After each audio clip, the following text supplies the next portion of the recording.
Vamos a tener un momento de oración, amados hermanos, siempre, cada vez que nos reunimos, cada vez que nos congregamos, cada vez que compartimos, cada vez que estamos, así como estamos aquí en esta noche y allá en sus reunidos, debemos encomendar toda reunión, todo en la presencia del Señor, porque Él está aquí, pero de igual manera debemos en humildad, hermanos, reconocer que Él en medio de nosotros quiere hacer una buena obra y debemos tener un corazón dispuesto para ello. Vamos a orar, Padre Celestial.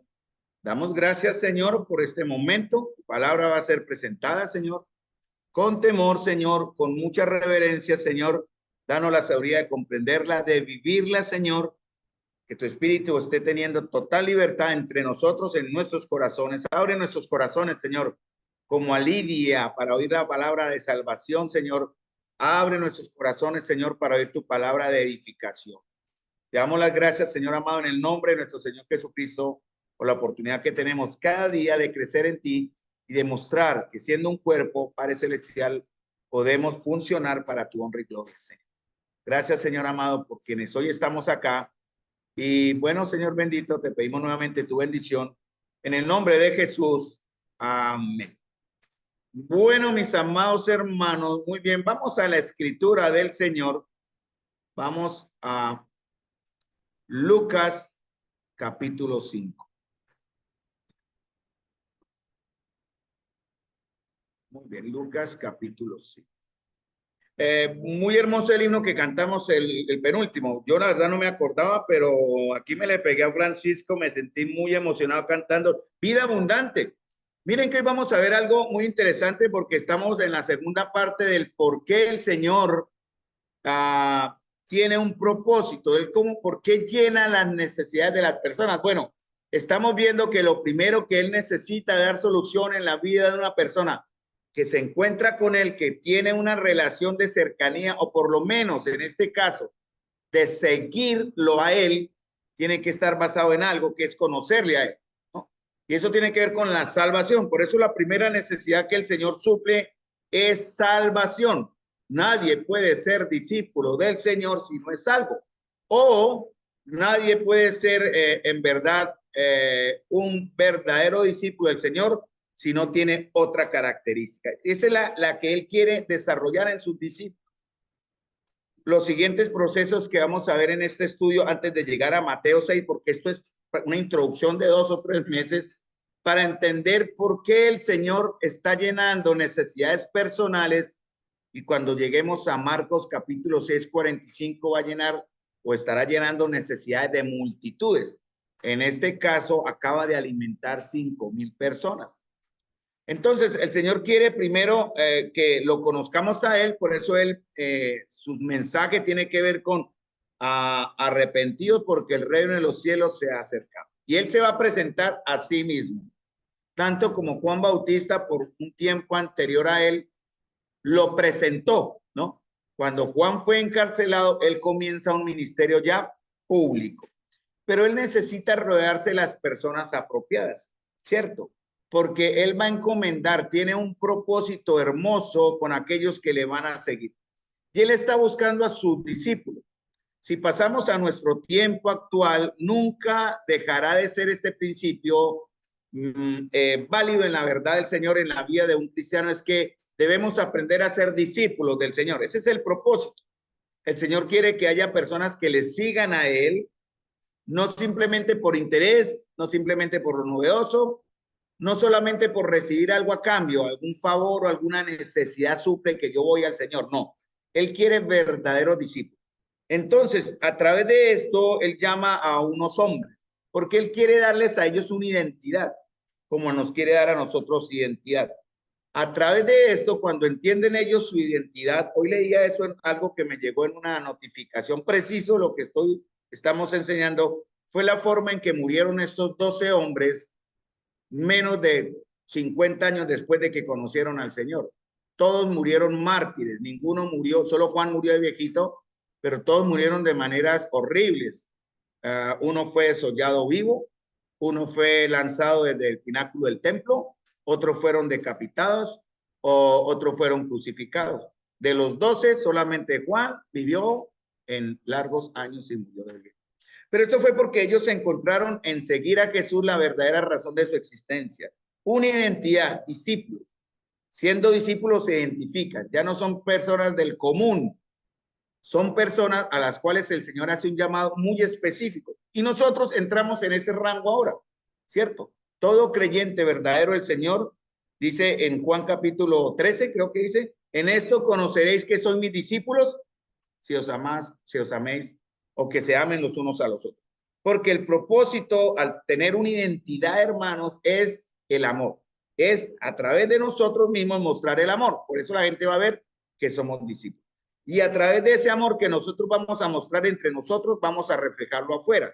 Por eso los que murieron, no solamente murieron por haber visto al resucitado victorioso, hermanos, a Jesús, sino murieron, hermanos, porque amaban a las personas a las cuales ellos fueron para llevar el evangelio. Ese es el propósito.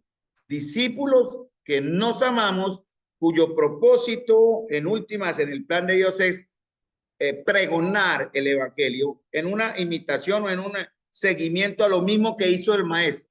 Vamos a ver si alcanzamos a llegar allá a Lucas capítulo 4, que es un poquitico antes de Lucas capítulo 5, donde él llama a Pedro, a Juan, Andrés, a Pedro y a Jacobo. En orden sería Pedro, Andrés, a Jacobo y a Juan, que eran los otros dos pescadores. Bueno, vamos al texto de Marcos 1, 16 al 18. Siempre lo vamos a repetir. Aquí nos vamos a quedar un buen tiempo, hermano, porque no hay necesidad de correr, sino de aprender y conocer. Y a través de esto practicar.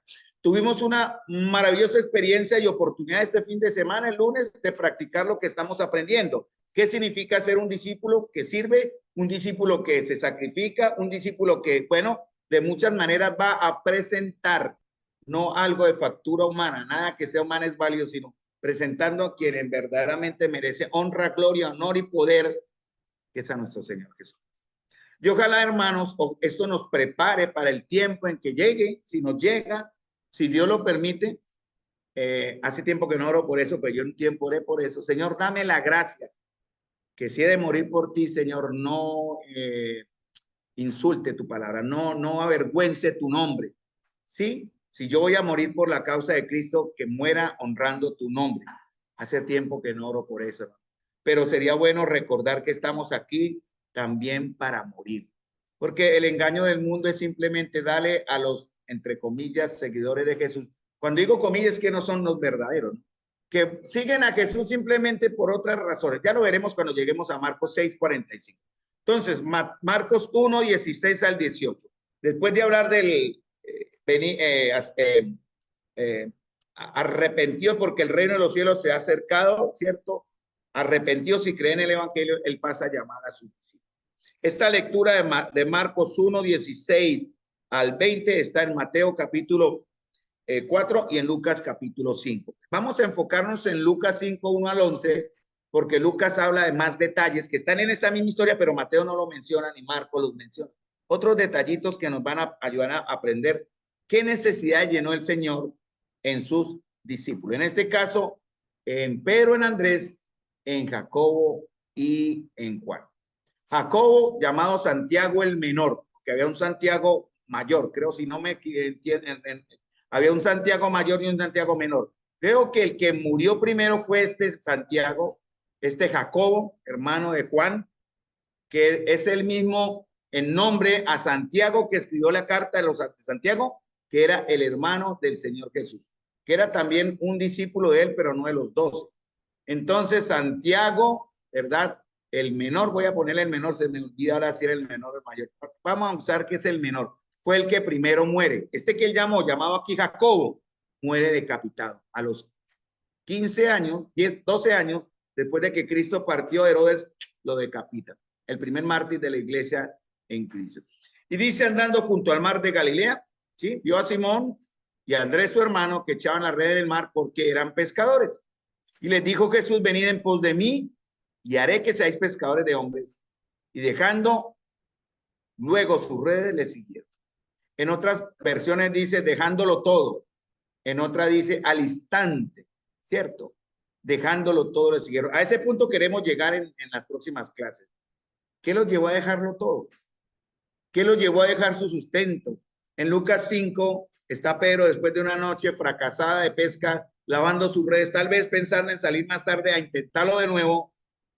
Yo creo que descorazonado, desanimado, porque la pesca era el sustento de su día, no les fue bien. Y el Señor les habla, hace un milagro en Lucas capítulo 5, 1 al 11, y Él les dice, venid en pos de mí, pero lo deja todo. Dejaron su barca, que era su sustento. Era como si el Señor llegase hoy día, Carlos, sígueme, y dejara el taxi. Y ya no más taxi. Pero dejó su barca, dejó sus redes y dejó su profesión por seguir a un maestro que no le daba sueldo, no le daba comodidades, no le daba otra cosa sino la promesa de un martirio y de un sufrimiento. Y sin embargo, Pedro le siguió. ¿Por qué Pedro siguió a Jesús?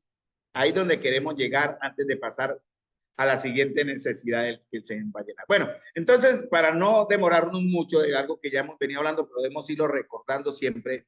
Entonces, sí, cuando apenas Juan fue encarcelado, el Señor comienza su ministerio, comienza enseñando en toda Galilea, pero él busca hombres afines. Él ya los conocía, pero él los busca.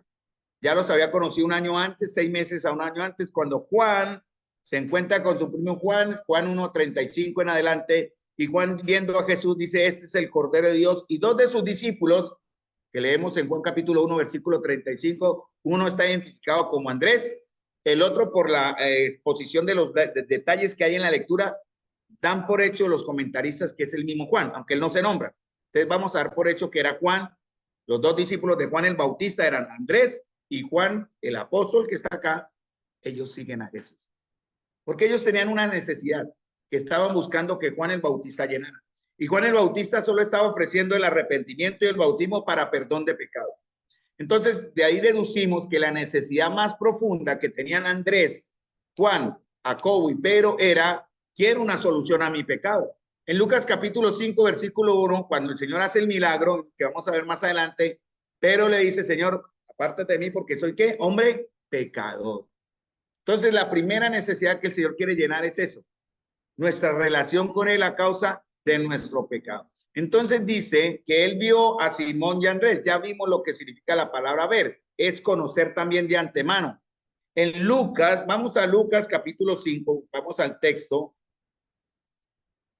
y vamos a tener en Marcos, que es la base, pero no hay mucho aquí para extraer, sino más adelante. Pero en Lucas dice que estando Jesús junto al lago de Genezaret, el gentío se agolpaba sobre él para oír la palabra de Dios. Entonces el Señor estaba haciendo 2 cosas en Lucas. ¿Qué era? 2 cosas. Ya lo vimos en jueves anteriores. ¿Qué estaba haciendo? A ver, me siguen en Lucas capítulo 5, versículo 1. ¿Qué estaba haciendo? Lo más importante, enseñando la palabra de Dios. Y aparte de eso, mirando en esa gran cantidad de personas, muchos pescadores a la orilla del lago, muchas personas andando de aquí para allá, él empieza a mirar detenidamente a ciertas personas. Y esa es la lectura, y eso es lo que vamos a ver ahora en el capítulo 5, versículo 2, si podemos llegar ahí, ¿no? Vio 2 barcas, ¿no? Porque él está buscando de antemano a quienes de antemano ya conoce. Hermanos, por eso nosotros los que ahora estamos en la fe, somos y hemos sido conocidos de antemano por el Señor. Ninguno puede venir a mí si el Padre, ¿cierto? Que le guió no le trajere a mí. Eso dice el Señor. Nadie puede estar conmigo si el Padre no le atrae, ¿cierto? Incluso cuando lleguemos a ese punto hablaremos algo de Judas, porque el Señor escogió a Judas. Bueno, Judas ya estaba destinado en la profecía a un acto horrible y malo dentro del ámbito de la fe ahora, que fue la traición del Señor. Pero en ese momento Judas no lo sabía. Judas era un hombre que también tuvo una necesidad que Jesús llenó, solo que él mezcló, él permitió segundos señores en su vida. Tal vez era el amor al dinero. Recuerda que él tenía la bolsa, ¿no? ¿Y qué más decía? Dice el escritor que él era codicioso, ¿no? Y tal vez era egoísta, ¿no? Porque gastan 300 denarios cuando la mujer quebró el vaso de alabastro de perfume a los pies. ¿Por qué gastan 300 denarios en perfume si lo podemos dar a los pobres? Y ahí es donde dice, ¿no? Porque él sustraía la bolsa. Eso también lo vamos a ver cuando lleguemos allá. Sin embargo, el Señor lo escoge. ¿Se equivocó el Señor? No creo. No lo escogió porque de adrede Judas iría a traicionar o no, sino porque el Señor ya sabía que Judas más adelante tomaría una decisión que daría cumplimiento a la profecía de la traición. Así es simple, porque él conoce todo. Al comienzo Judas no pensaba. Yo era uno de los subdiscípulos, tal vez le siguió, ya llegaremos allá, ya se acercó más a Jesús, ya lo seguía más a todas partes, por eso Jesús lo escoge. Después de una noche de oración. Eso también lo vamos a ver.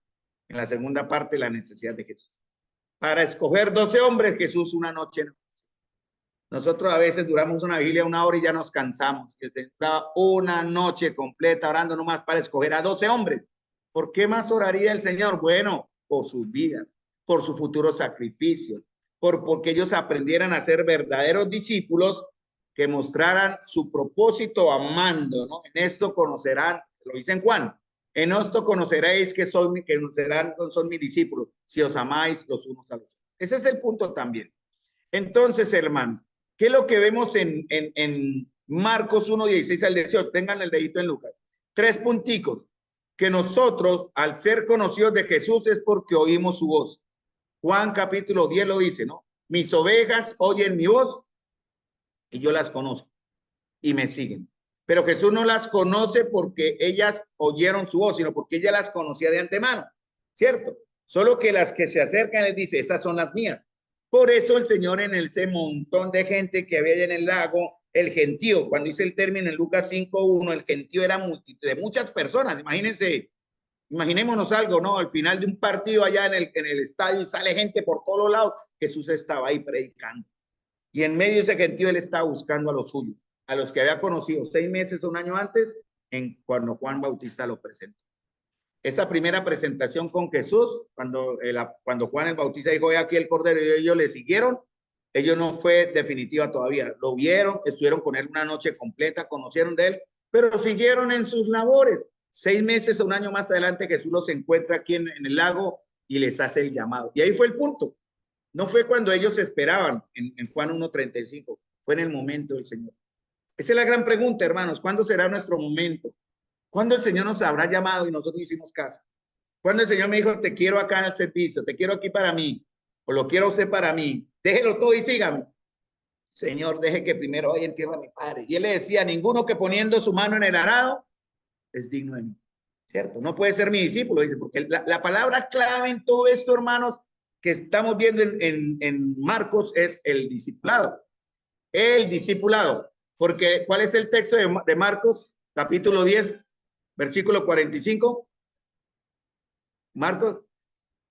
Porque el Hijo del Hombre no vino para ser servido, sino para servir y dar su vida en rescate por todo. Eso solo lo puede hacer un discípulo, uno que copia a su maestro. Entonces, el ser conocido de Jesús, oímos su voz. O sea, así fue como él llamó a sus primeros discípulos, ¿no? Y él nos sigue llamando hoy, hermano. Segundo punto que vemos en Marcos 1, 16, 18. Al oír y creer en Jesús, le seguimos. Cuando usted está convencido, el llamado es tan genuino que usted deja todo lo material como algo, como basura. Pablo dijo, he estimado todas aquellas cosas que antes eran para mí valiosas como basura. Y eso significa que dejarlo todo. El Señor dijo, ninguno que ame más a su padre o a su madre, a cosas materiales o bien, es digno de mí. El Señor lo que quiere decir era, en otra parte de la escritura dice, ninguno que no aborrezca. El Señor lo que quiere decir es, cualquiera que ame más a estas cosas, que ame a mí, no es digno de mí. No que odie a su padre o a su... Si lo aplicáramos al corte así literal, entonces yo tendría el derecho por la Biblia de repudiar a mi esposa porque yo voy a seguir al Señor, ¿cierto? De abandonar a mis hijos, de abandonar mis responsabilidades como varón y siervo de mi casa. No, eso no lo dice el Señor. El Señor dice, ninguno que los ame más a ellos que a mí puede ser mío. Entonces, hermanos, ¿qué tenemos que hacer? Amar más a Jesús sobre mi esposa, mis hijos, mi comodidad, mi salud, mis bienes. Recuerden, y esa frase la usó el hermano Miguel en un momento en su conferencia, nada de lo que tenemos, hermanos, es nuestro. Entiendan eso. Ah, es que lo hice, yo me maté, trabajé sol a sol. No, Señor, esto fue porque el Señor, si usted es un impío, incluso así, el Señor se lo entregó, pero él no lo sabe. Para nosotros, que somos hijos de Dios, debemos entender esta gran verdad. Hermanos, lo que tenemos aquí humanamente hablando, terrenalmente, que puede ser hasta Hoy leí en las noticias que Elon Musk tiene 385 mil millones de dólares durante la campaña que apoyó a Donald Trump, que ganó, bendito sea Dios en su voluntad.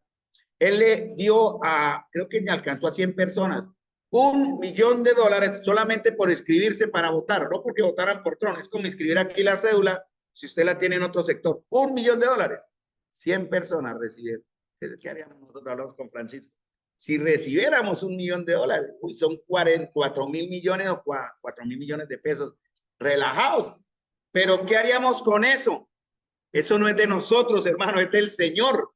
Ese es el gran punto. Nada de lo que tenemos ahora, hijos de Dios, que están aquí escuchándome, es nuestro. No lo piense así. Solo somos administradores. Ese es el gran punto, es la verdad. Somos administradores de nuestra familia, de nuestros hijos, de nuestros bienes. Todo es del Señor y para el Señor. ¿Por qué? Porque lo que tenemos arriba en los cielos es mucho más valioso, glorioso, eterno y perfecto. Bueno, entonces seguimos a Jesús. Ese es el segundo punto que está en Marcos. Cuando Jesús los llamó, su objetivo era darles una nueva identidad. ¿Qué les digo? Seguían, venid después de mí, os haré ¿qué? Pescadores de hombres. Pero era pescador. Ya llegamos a ese punto. Pero era pescador, tenía una experiencia. ¿Cuál es la experiencia que usted tiene que el Señor necesita para cambiarlo para su gloria? Aquí tenemos de toda clase, maestros en la construcción, gloria al Señor. Diseñadoras gráficas, gloria al Señor. Contadores, almacenistas, tecnólogos ¿en qué? En logística, gloria al Señor.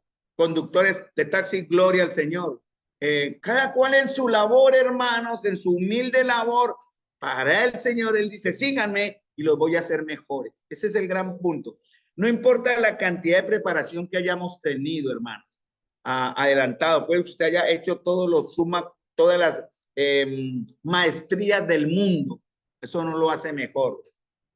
Puede que usted haya adelantado estudios hasta lo máximo, pero llega el momento para cada uno de nosotros cuando Jesús nos va a llamar personalmente, seamos los más sencillos o los más encumbrados, y ahí es cuando debemos decidir si vamos a seguirle o no. No es cuando usted, en cierta manera, asegure su futuro. Yo nunca coticé pensión, pero cuando la ley me obligó a cotizar pensión por el taxi, yo llegué a pensar ingenuamente, bueno, yo sé que no iba a alcanzar a los 50 años, son 1.200 semanas, 20 años, a los 70, uy, no. Si cotizara juiciosamente a los 70 años, me pensionaría con una pensión, valga la redundancia, para asegurar mi futuro. ¿Pero cuál futuro? A los 70 años ya, ¿qué futuro? La tumba. Algunos solo cotizan para asegurar su futuro, hermano. No piense así. Cotice, si el Señor quiere, para que en ese momento, para que en ese momento el Señor lo use para su gloria, mis queridos hermanos. Nada más. Por más que usted intente otras cosas, si el Señor no quiere, no será. Muy bien, entonces vamos a ver los 3 puntos. Tengo suficiente tiempo. Entonces, vamos a Lucas capítulo 5, versículo 1. Vamos a ver 3 puntos rápidos que nos faltaron el jueves anterior. Fijémonos en lo que estos hombres eran, ¿no? Fijémonos en lo que estos hombres eran. ¿Qué eran? ¿Qué eran estos hombres? Pescadores. Oiga, miren lo que vamos a ver. Yo sé que llegamos allá con el tiempo. Jesús no se fue a los grandes maestros, no se fue a los más ricos de Israel. Él se fue a los más modestos. Esa es una parte de iglesia que a veces hemos olvidado. En tiempo atrás aquí en Santa María lo practicamos. Pero bueno, el Señor nos va a dar la oportunidad de volver a retomar esos momentos de servicio, no social, porque social a veces reemplaza lo espiritual, hay que tener cuidado, pero sí donde nos preocupamos por el más pobre. Me acuerdo que íbamos en algunos momentos, repartimos, creo que fue aquí en Santa María, cuando repartíamos chocolatas o algo, ¿cierto? Me recuerdan a gente, íbamos a las zonas donde había gente sin recursos y le hablábamos del evangelio, me acuerdo de eso, y algo que olvidamos, pero vamos a retomar también en la voluntad del Señor, no para hacer un evangelio social, sino un evangelio que les hable del verdadero Salvador. Ellos eran pescadores. Entonces, ¿qué eran esos hombres? Pescadores. ¿Qué profesión era él? Una profesión modesta, ¿cierto? Una profesión competida. Era una profesión en ese momento muy común. No eran poquitos pescadores, eran muchos pescadores alrededor en el mar de Galilea reunidos para sus faenas de pesca. Entonces, ¿Contra quiénes tendría que competir? Pero contra muchos, ¿cierto? Yo a veces llego a la cola y veo 100, 15 o 20 carros en mi cola. Al principio, hace unos años, era desmoralizador ver tantas personas en la cola y el trabajo está malo en la calle para que vengan todos acá. Bueno, yo también venía porque el trabajo estaba pesado en la calle. Pero el Señor me enseñó que no era en el tiempo, así hubieran 20 muchas veces y me pasó, llegaba la gente y decía, está libre, y me sacaban de la cola. No necesitaba hacer los 20 y salía ya con servicio. Pero lo que quiero decir con esto, hermanos, es que en el caso de Pedro, era un trabajo que necesitaba ¿qué? Paciencia, habilidad y resistencia. ¿Sí? Porque paciencia para qué? Lanza la red y esperar que el pez pique y vuelva, ¿no? Habilidad, ¿no? Saber. Y esa habilidad, perdón, de los pescadores no era una habilidad individual. Por eso el Señor escoge a Pedro y a Andrés, a Santiago y a Juan. Ellos eran una dupla. Por eso en la iglesia, hermanos, los discípulos trabajamos en parejas y debemos formar, no un equipo. Hay que corregir esa palabra porque a veces usamos el término que es muy apropiado de que somos un equipo y nos pusimos la camiseta. Eso podemos aplicarlo a lo que pasó el lunes con el buen servicio en el Congreso. Pero hermanos, ¿qué pasa con una persona que pone una camiseta de un equipo? Mañana se la puede quitar y ya no es el equipo, ya no es parte del equipo. No, hermanos, nosotros somos un cuerpo. ¿Sí? Usemos el ejemplo del equipo para entenderlo mejor. Somos un cuerpo. Este dedito, si me está fastidiando esta coyuntura acá en mi dedo, pero no me lo puedo quitar porque me esté fastidiando. Es parte de mi cuerpo. Entonces, tengo que acomodarme a este dolor y mirar qué puedo hacer. Pero siendo un cuerpo, tenemos que aprender a funcionar. Ya lo vimos en el caso de asuntos de la iglesia local, la iglesia como un cuerpo. ¿Cómo es? ¿Cómo debemos funcionar, pensar, actuar y servir? Ese es la enseñanza que el Señor quiere para eso. Por eso el Señor escogió a hombres que estaban entrenados en ser pacientes, habilidosos y resistentes. Y también que era una labor sujeta a muchos peligros.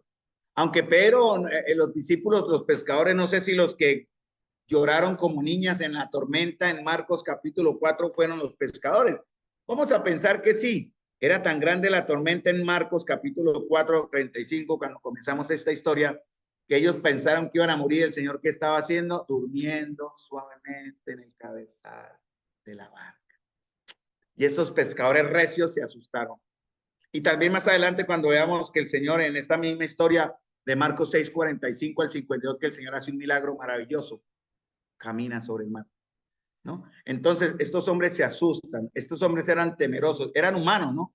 Y esa labor de pescador implicaba que levantarse temprano, madrugado, ¿cierto? Terminar muy tarde. Esa era la tarea. Pero seguramente es lo más probable por lo que deducimos de sus reacciones. Esto hay que aplicar también una especie de psicología para entender la escritura, una psicología bíblica, no una psicología humana. Esta respuesta al llamado del Señor en caso de Pedro, porque Andrés va a Pedro, su hermano, y dice, hemos encontrado al Mesías. Ellos estaban buscando y seguramente tenían una insatisfacción en sus vidas. No sé cuántos de nosotros hemos llegado en un momento en que le quisieran cambiar todo, ¿no? Dejar el trabajo, hacer otra cosa. El que tiene dinero, bendito sea, sale y viaja.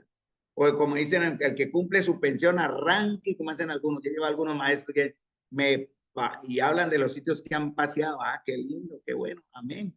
Y yo por dentro, ay, yo quisiera ir, no hay plata. Pero eso no es el punto, hermano. El punto es que ellos estaban insatisfechos, inseguros. Ellos esperaban que alguien les diera sentido a su vida.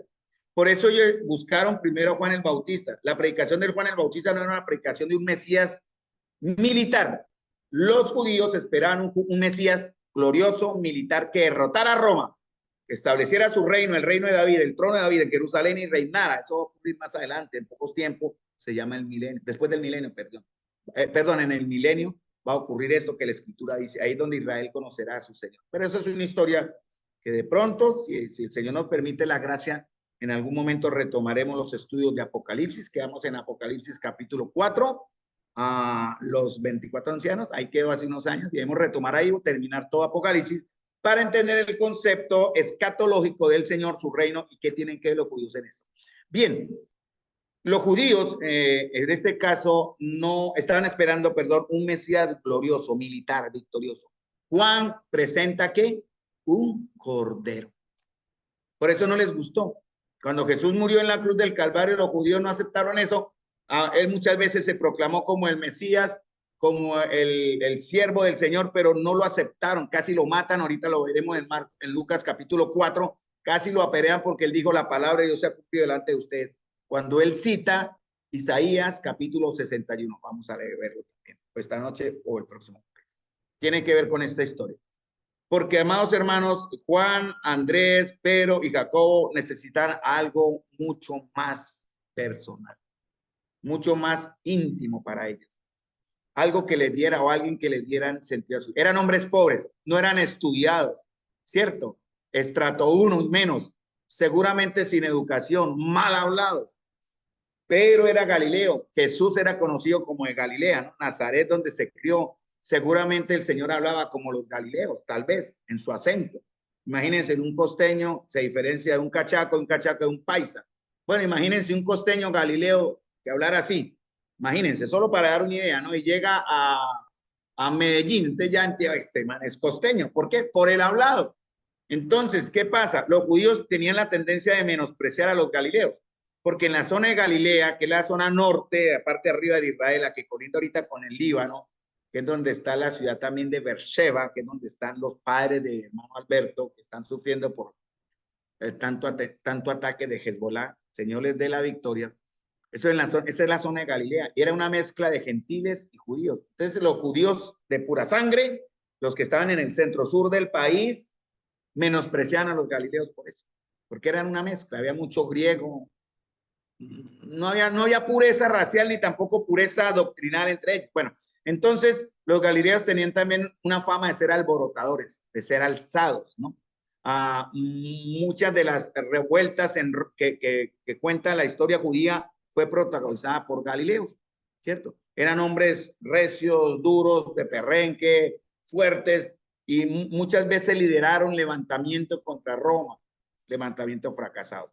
Entonces, Pedro era un galileo, hablaba el dialecto galileo o del arameo del norte, que es el mismo, y su acento incluso lo delató. ¿Se acuerdan cuando él siguió al Señor de lejos y el Señor allá lo estaban azotando y le dijeron, usted es uno de ellos, ¿no? ¿Cómo lo supieron? Por el hablado, tal vez. Y pero dijo, no, yo no lo conozco. Y dice que incluso el término dice que con palabras fuertes. Y no sabemos si palabra fuerte implicó groserías, pero tal vez unas palabras duras. No conozco a ese, no, algo. Tanto que el Señor dice en Lucas que el Señor se volteó y lo miró. No dijo nada, solo le miró.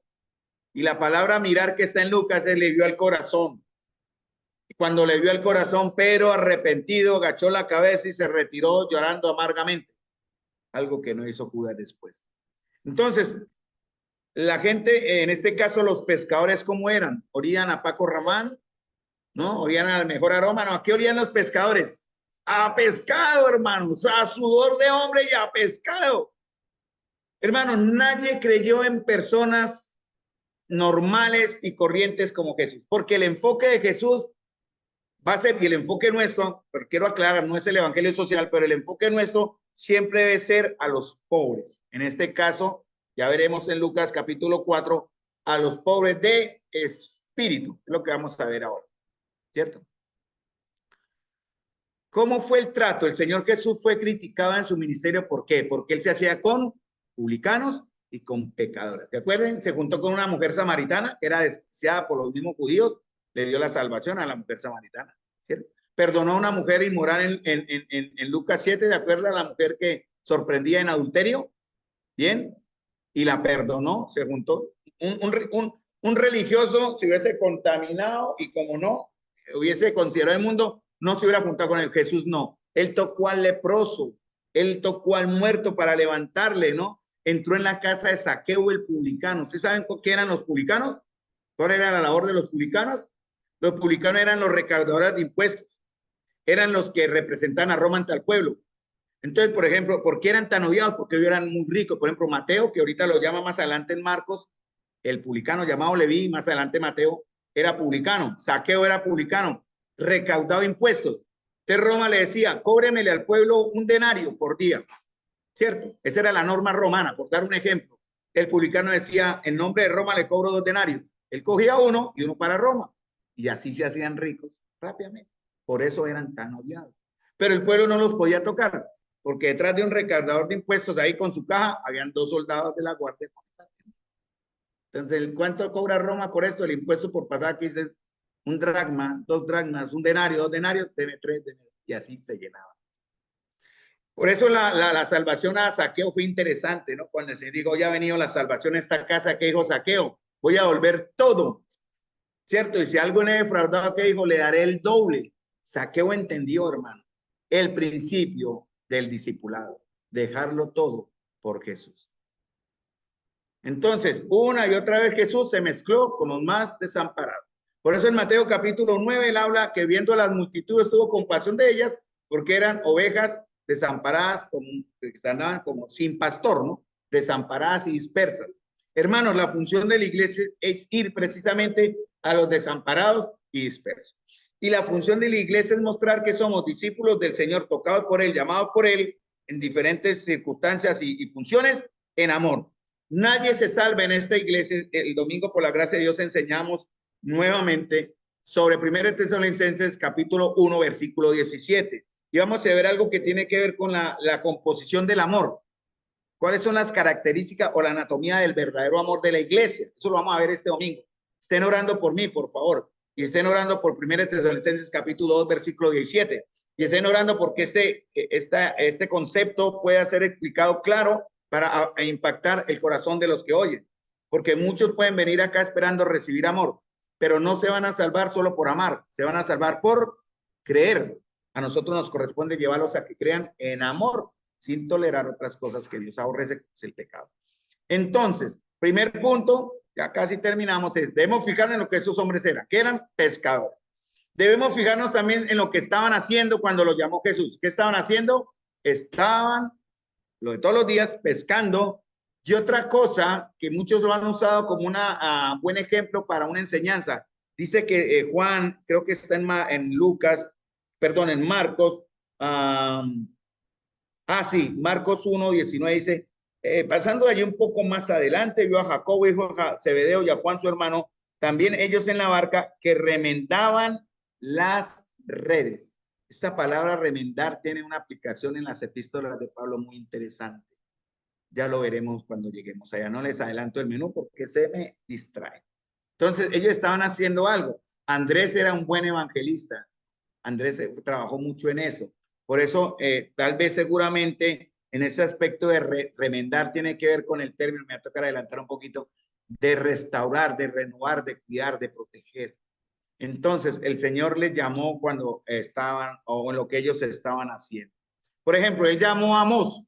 Un ejemplo, por ejemplo, Amós 7:14 dice, no soy profeta ni hijo de profeta, dice Amós, sino boyero y recogedor de higos silvestres.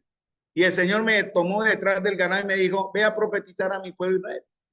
¿Qué está haciendo usted? De pronto Elenita hacia un plancha planchando y el Señor la llama. Él dice, fuera plancha. María Elena es.